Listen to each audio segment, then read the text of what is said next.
Hello. आज हम लोग सर्कुलर मोशन पढ़ेंगे 12th क्लास 11th के बच्चे के लिए। और ये जो सर्कुलर मोशन है कुछ बेसिक थ्योरी बताना है। ये सर्कुलर मोशन है क्या? सर्कुलर मोशन का अर्थ होता है वृत्तीय गति। और सर्कुलर मोशन है क्या? हम लोग जानते हैं कि एक बॉडी या पार्टिकल सर्कुलर पाथ पर अगर घूमता है, गति करता है चारों ओर सर्कुलर पाथ पर, तो उसको वृत्तीय गति बोलते हैं, सर्कुलर मोशन कहा जाता है। एक सर्किल जैसे फैन अगर देखा जाए तो उसको फैन रोटेट करता है, तो एक तरह से कहा जा सकता है कि फैन का मोशन सर्कुलर पाथ पर मोशन है। वही मैकेनिज्म यहाँ पढ़ना है, मैकेनिक्स यही पढ़ना है। और जब सर्कुलर मोशन होता है तो इसमें एंगुलर वेरिएबल्स होता है। अगर हम लोग लीनियर मोशन की बात करें, स्ट्रेट लाइन के अलोंग मोशन की बात करें, तो वो एक तरह से देखा जाए तो लीनियर मोशन कहते हैं, लीनियर वेरिएशन होगा। लेकिन यहाँ एंगुलर वेरिएबल्स प्राप्त होगा सर्कुलर मोशन में। तो एंगुलर वेरिएशन या वेरिएबल्स कैसे प्राप्त होगा? ये जो एंगुलर वेरिएबल्स है, ये थीटा यहाँ लिखा गया है, जिसको हम एक तरह से एंगल भी कह सकते हैं। इसको एंगुलर पोजीशन इसको कहा जाता है, एंगुलर पोजीशन, कोणीय स्थिति। और ये क्या है? एंगुलर ओमेगा जो हो गया, एंगुलर वेलोसिटी हो गया। तो यहाँ पे यहाँ जो हम लोग एंगुलर पोजीशन, एंगुलर वेलोसिटी की बात करें, तो एंगुलर पोजीशन यानी कोई भी पार्टिकल सर्कुलर पाथ पर अगर मोशन करता है तो सेंटर के साथ जो एंगल बनाता है, कोण बनाता है, उसको कहते हैं एंगुलर पोजीशन, कोणीय स्थिति। या इसको हम लोग बोलते हैं एंगुलर डिस्प्लेसमेंट भी कह सकते हैं, एंगुलर डिस्प्लेसमेंट, कोणीय विस्थापन। और एंगुलर वेलोसिटी का मतलब ये भी हो गया कोणीय वेग। ये खासकर एंगुलर वेरिएबल्स में आता है इस सर्कुलर मोशन में। जब कोई भी बॉडी सर्कुलर पाथ पर मोशन करता है तब। तो इसका अगर हम फिगर लें, ये आप फिगर यहाँ देख सकते हैं, ये सर्कुलर पाथ है, ये इसका सेंटर है, ये सेंटर से पास करते हुए एक लाइन है जिसको हम एक्स एक्सिस मान लिए हैं। और यहाँ आप मान लेते हैं कि कोई पार्टिकल सर्कुलर पाथ पर मोशन कर रहा है या कोई बॉडी मोशन कर रहा है, तो वो बॉडी यहाँ से ए पॉइंट से चलना शुरू करता है जहाँ t बराबर समय 0 स्टार्ट होता है और b पर पहुँचता है t बराबर t समय में। तो सेंटर के साथ एंगल आप देख रहे हैं यहाँ पर क्या बनाता है? थीटा। तो थीटा एंगल बनाता है। यही थीटा एंगल के रूप में है, इसीलिए इसको एंगुलर पोजीशन कहा जाता है। सीधा नहीं है, एंगल के रूप में रोटेट कर रहा है। फिर अगर ए से सी तक पहुंचता है तो ये यहां से यहां तक का एंगल अगर देखें तो ये theta plus delta theta angle form करता है। क्या मतलब? यहां से यहां तक तो एंगल थीटा है, फिर यहां से टोटल यहां तक लिया गया, जब ए से बी पहुंचा, बी से फिर सी पहुंचा, तो सेंटर के साथ एंगल कितना बनाया? Theta plus delta theta. इसका मतलब है कि ये टोटल एंगुलर पोजीशन यहाँ से यहाँ तक हुआ। जिसमें डेल्टा थीटा आप देख रहे हैं यहाँ पे, ये डेल्टा थीटा यानी बी से सी तक जाने में एंगुलर पोजीशन में जो चेंज हुआ इसको कहेंगे कि change in angular position. Change in angular position मतलब कोणीय स्थिति में परिवर्तन, कोणीय स्थिति में परिवर्तन हुआ बी से सी तक। तो इस तरह से यहां एंगुलर वेरिएबल्स प्राप्त हो रहा है एंगल के टर्म में, जिसको हम लोग एंगुलर यहां लिखे हैं एंगुलर पोजीशन या एंगुलर डिस्प्लेसमेंट, इसको कहेंगे कोणीय विस्थापन, इसको कहा जाएगा, या कोणीय स्थिति। इसका हिंदी क्या होगा? कोणीय स्थिति इसको कहेंगे। ठीक है, तो ये अगर हम आगे हम ये फिगर में इस चीज को यहाँ बताएं कि बॉडी ए से चला बी पर, बी से चला सी पर, ए से जब चलता है तो टी बराबर 0 पर शुरू करता है, बी पर जाता है तो टी बराबर टी समय पर पहुंचता है, और फिर सी पर जाता है तो ए से सी तक total time T equal to T plus delta T, इस तरह से लिखा जाता है। और सेंटर के साथ angle theta plus delta theta बनाता है। इस सर्कुलर पाथ का रेडियस क्या है? आर। इसका त्रिज्या क्या है? आर। तो इस तरह से एंगुलर वेरिएबल्स प्राप्त होता है। अब थीटा बदल रहा है समय के साथ, तो यहां पर एंगुलर वेलोसिटी प्राप्त होगा। तो कैसे एंगुलर वेलोसिटी प्राप्त होगा उसकी चर्चा हम यहां पर आगे करते हैं।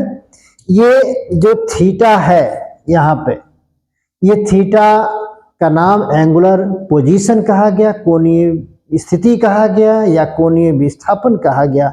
इसका यूनिट क्या होगा? तो इसका यूनिट होगा रेडियन। क्या होगा?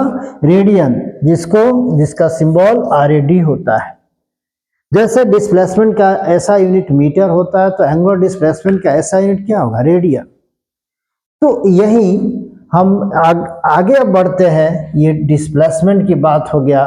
अब जब चेंज करता है एंगुलर डिस्प्लेसमेंट तो एवरेज एंगुलर वेलोसिटी प्राप्त होता है।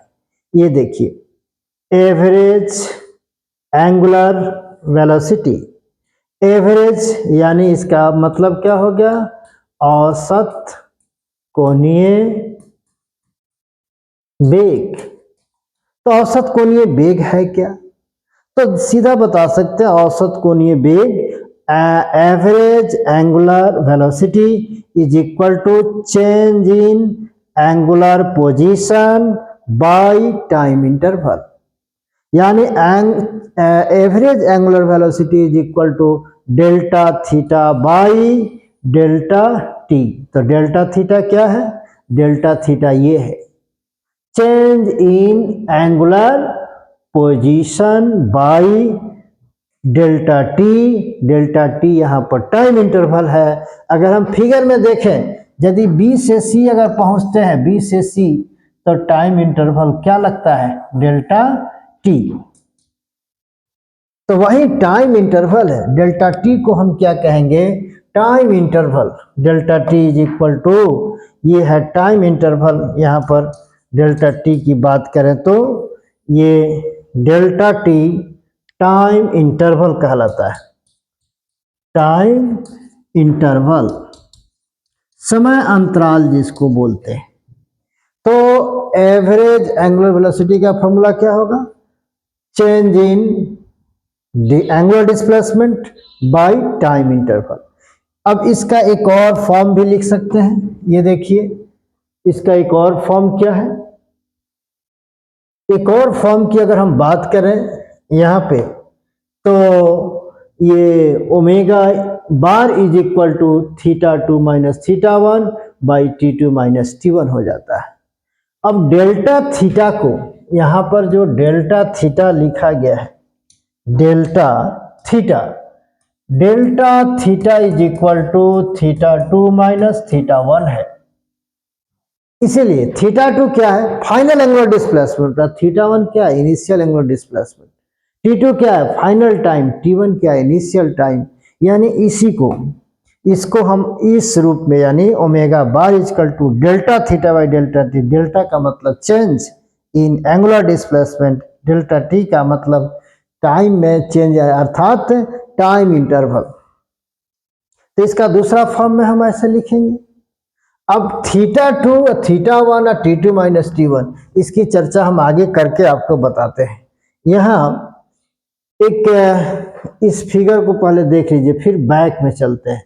अगर ए से हम बी पर पहुंचते हैं, ठीक है, तो सेंटर के साथ एंगल ये थीटा वन बनाता है। फिर ए से सी तक पहुंचते हैं तो इसके साथ एंगल थीटा टू बनाता है। तो चेंज हो गया, थीटा टू में से थीटा वन को घटा लेंगे तो ये चेंज हो जाएगा। ए से बी तक जाने का समय क्या है, टी वन, और ए से सी तक जाने का समय क्या है, टी टू। तो इस तरह से यहाँ पर हम देखें तो यहाँ एंगुलर एवरेज एंगुलर वेलोसिटी आपको theta two minus theta one by T two minus T one प्राप्त होता है। तो ये थीटा टू को क्या कहेंगे, final angular displacement. Theta one को क्या कहेंगे, angular initial angular displacement. T two को क्या कहेंगे, फाइनल टाइम। टी वन को इनिशियल टाइम। तो इस तरह से एवरेज एंगुलर वेलोसिटी इस रूप में लिखेंगे और फिर इस रूप में लिखेंगे। अब चलते हैं आगे। आगे अगला पॉइंट आता है इंस्टैंटेनियस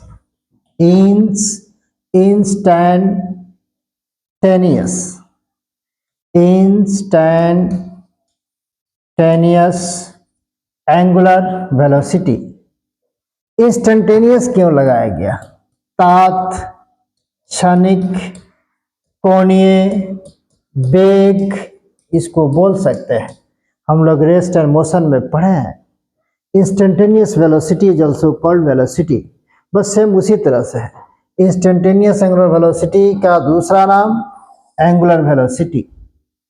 अब होता क्या है, जब time interval delta T zero की ओर टेंस करता है, जब time interval delta T zero की ओर पहुंचता है, अप्रोच करता है, तो इससे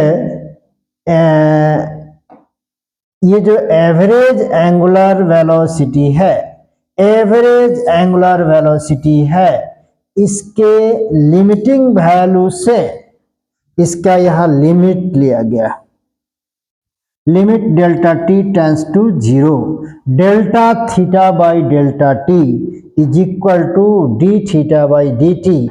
ये कैलकुलस का फॉर्मूला है। यानी delta theta by delta T, इसको कहते हैं एवरेज एंगुलर वेलोसिटी का ये क्या है, लिमिटिंग वैल्यू है। इससे क्या मिला, d theta by D T, ये कैलकुलस है। तो यानी delta theta by delta T का लिमिटिंग वैल्यू क्या मिला, d theta by D t. और d theta by D t जो मिला, यही है angular velocity, instantaneous angular velocity या एंगुलर वेलोसिटी। तो एंगुलर वेलोसिटी का मतलब कोणीय वेग, अर्थात instantaneous angular velocity omega is equal to क्या मिला, d theta by D T. तो एंगुलर वेलोसिटी का फॉर्मूला हम लोग को प्राप्त हो गया, D theta by D T. इसको आप कह सकते हैं rate of change of angular position is called angular velocity.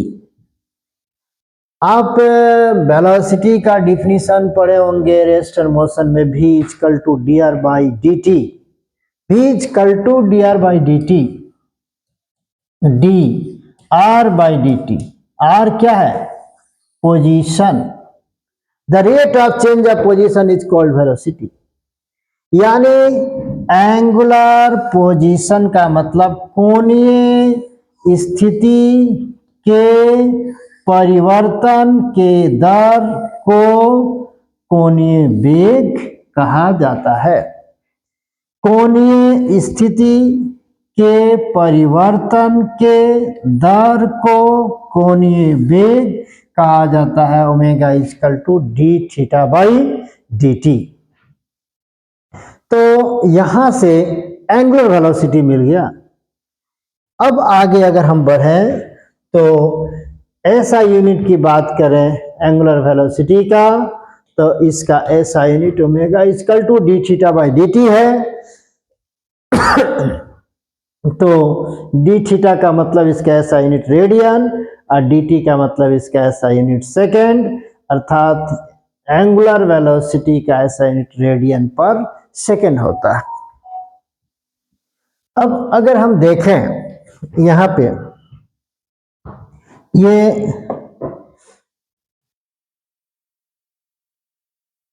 Average angular acceleration की अगर हम बात करें, इसके बाद अब हम एक्सीलरेशन की एंगुलर एक्सीलरेशन की बात करते हैं। एवरेज एंगुलर एक्सीलरेशन, इसका हिंदी क्या होगा? औसत कोणीय त्वरण। तो औसत कोणीय त्वरण है क्या? तो इसको हम लोग ये करेंगे, अल्फा बार से इसको डिनोट करेंगे। Alpha bar is equal to delta omega by delta T. Delta omega का मतलब क्या है? Change in angular velocity. इसको कह सकते हैं change in angular velocity. Change in angular velocity by time interval. Time interval is defined as average angular velocity। Delta omega को omega 2 minus omega 1 by T2 minus T1 लिख सकते हैं, जिसे पीछे डेल्टा थीटा को थीटा 2 माइनस थीटा 1 बाई लिखे थे delta T के बदले T2 माइनस T1। तो डेल्टा ओमेगा के बदले omega 2 minus omega 1 by T2 minus T1।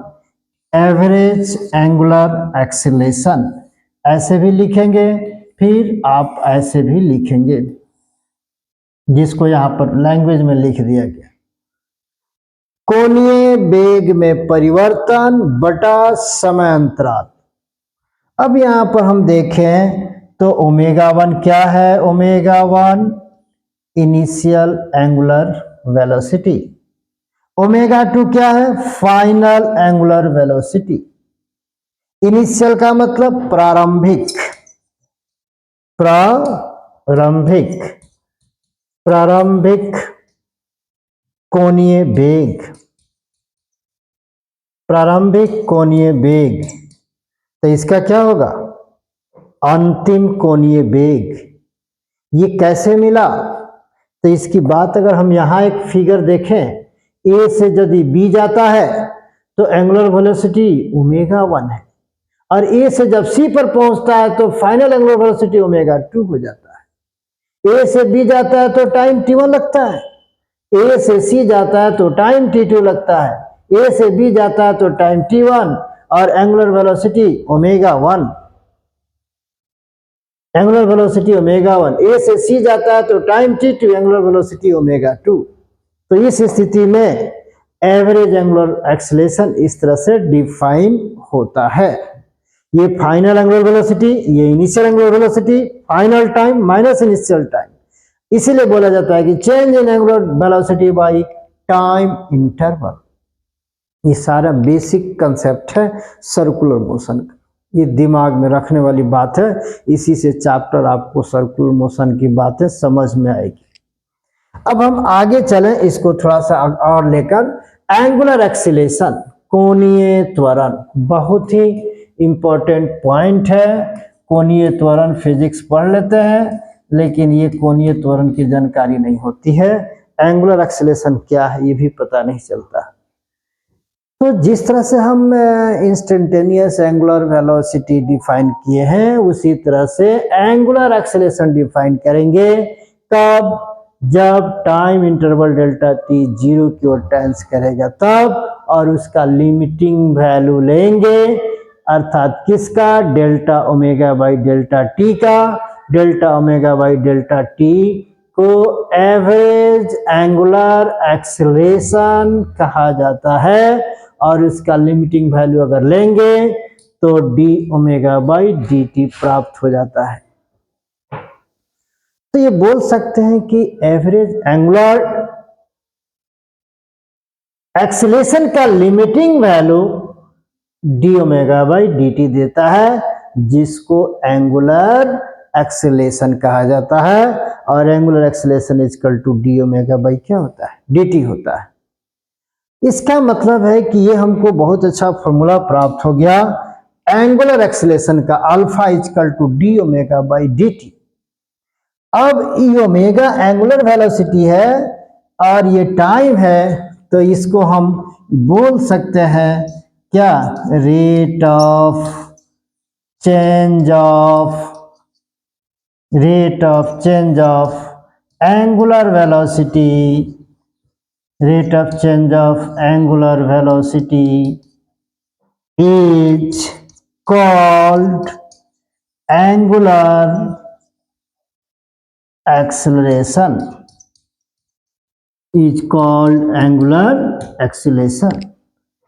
यानी कोणीय। कैसे इसको बताएं? कैसे? कोणीय वेग के परिवर्तन के दर, कोणीय वेग के परिवर्तन, चेंज का मतलब परिवर्तन, के दर को कोणीय वेग कहा जाता है। मतलब alpha equal to d omega by D t. Omega जो है इसको टाइम के रेस्पेक्ट में अगर डिफरेंशिएट कर दें तो ये अल्फा मिलेगा। ये डिफरेंशिएशन इसमें आ जाता है। फिर उसके बाद अगर हम इधर जो पीछे पढ़े, ये यहाँ पर क्या है?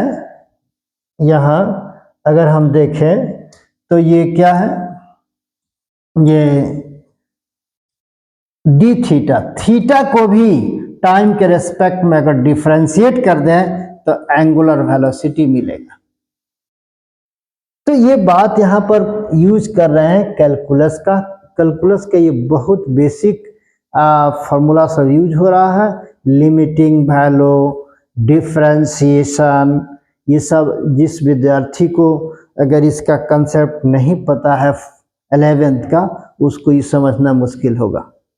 तो इसलिए उस विद्यार्थी को लिमिटिंग वैल्यू का फॉर्मूला पता होना चाहिए, डिफरेंशिएशन का फॉर्मूला पता होना चाहिए, तो ये सारा चीज समझ में आएगा। अब आगे ये देखें तो क्या मिला? अर्थात rate of change of angular velocity is called angular acceleration. तो alpha equal to d omega by D t हम याद रखेंगे।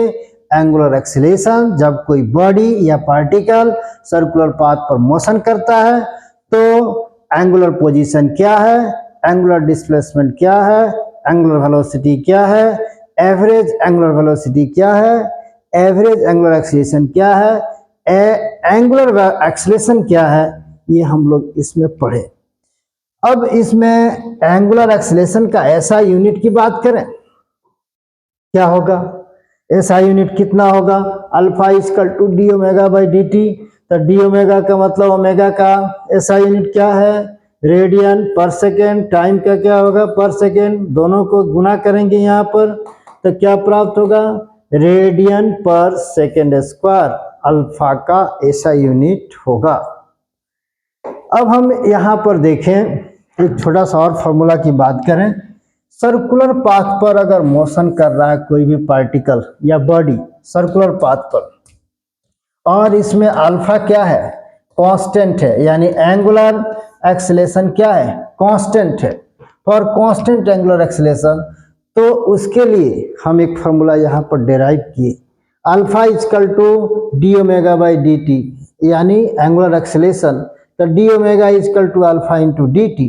अब इसको अगर इंटीग्रेट करते हैं डी ओमेगा को, तो क्या लिखेंगे, इस ओमेगा का इंटीग्रेशन क्या होता है, ओमेगा, डी एक्स का इंटीग्रेशन एक्स होता है, डी ओमेगा का इंटीग्रेशन ओमेगा होता है। ये लोअर लिमिट है, ये अपर लिमिट है। ये एंगुलर वेलोसिटी इनिशियल से फाइनल तक जाता है। t बराबर 0 पे एंगुलर वेलोसिटी ओमेगा है और t बराबर t पे एंगुलर वेलोसिटी क्या है, ओमेगा है। तो इसको दोनों ओर इसको अगर इंटीग्रेट किया गया तो ये रिजल्ट यहाँ पर प्राप्त हो रहा है। अब हम ये देखें कि इसको अगर इंटीग्रेट किया जाए तो डी ओमेगा का इंटीग्रेशन क्या होता है, ओमेगा, और फिर इंटीग्रेशन हटता है तो ये ब्रैकेट देते हैं, ये लोअर लिमिट यूज करते हैं, अपर लिमिट यूज करते हैं। अल्फा कांस्टेंट है तो इसको हम बाहर निकाल लेते हैं और dt का इंटीग्रेशन क्या हो जाता है, t हो जाता है। लोअर लिमिट की अगर हम बात करें यहाँ पर तो lower limit 0, upper limit t। अब क्या करेंगे, इस ओमेगा के बदले इसको रखेंगे ओमेगा, अब फिर इस ओमेगा के बदले लोअर लिमिट ओमेगा नोट रखेंगे और अल्फा रहेगा, फिर इस टी के बदले इस टी को रखेंगे t माइनस 0। तो इसका मतलब अब इसको इधर लेके जाएंगे तो omega is equal to omega nought plus alpha into t प्राप्त होता है। हम लोग रेस्ट एंड मोशन में पढ़े थे कि v बराबर u प्लस ए टी जैसा इक्वेशन यहाँ पर प्राप्त हो रहा है ये, और ये इक्वेशन हम लोग पढ़े थे v बराबर u प्लस ए टी। तो रेस्ट एंड मोशन में ये फाइनल वेलोसिटी है, इनिशियल वेलोसिटी है, एक्सेलेरेशन और टाइम है। उसी तरह से ये फाइनल एंगुलर वेलोसिटी है, ये इनिशियल एंगुलर वेलोसिटी है, ये अल्फा एंगुलर एक्सेलेरेशन है, ये टाइम है। तो इस तरह से अगर हम देखें तो यहाँ पे हम लोग को जो प्राप्त हो गया omega is equal to omega nought plus alpha into t, ये फाइनल एंगुलर वेलोसिटी है, ये इनिशियल एंगुलर वेलोसिटी है, ये अल्फा और टाइम है। तो omega is equal to omega nought plus alpha into t, ये फार्मूला याद रखेंगे। इतना बेसिक सब पॉइंट आपको बताए, इसमें यही सर्कुलर मोशन का एक तरह से देखा जाए बेसिक पॉइंट है। इसके बाद आगे जो आएगा एक और आपको थ्योरी आगे हम बताएंगे, वो भी बेसिक होगा, तब सर्कुलर मोशन से रिलेटेड बातें समझ में आएगी। Thank you.